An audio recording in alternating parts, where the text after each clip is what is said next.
بسم اللہ الرحمن الرحیم۔ السلام علیکم ورحمۃ اللہ وبرکاتہ۔ آبدراج چینل کی طرف سے آج میں اپنے دوستوں کو سورہ کوثر کا ایک وظیفہ بتاؤں گا۔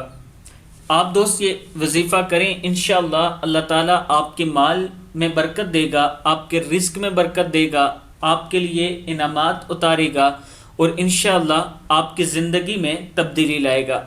وظیفہ کیسے کرنا ہے؟ بسم اللہ الرحمن الرحیم۔ اِنَّا أَعْطَيْنَاكَ الْكَوْثَرَ فَصَلِّ لِرَبِّكَ وَانْحَرْ إِنَّ شَانِئَكَ هُوَ الْأَبْتَرُ۔ سورہ کوثر 11 بار یا 40 بار یا 100 مرتبہ ڈیلی پڑھیں 100 ٹائم، اور اول آخر 11 مرتبہ آپ نے درود شریف پڑھنا ہے، اور پھر اپنے رب کے حضور دعا کرنی ہے کہ اللہ تعالیٰ آپ کے رزق میں اضافہ فرمائے۔ انشاءاللہ اللہ تعالیٰ کرم فرمائیں گے۔ اس ویڈیو کو آپ دوستوں نے آگے ضرور شیئر کرنا ہے۔ السلام علیکم ورحمۃ اللہ وبرکاتہ۔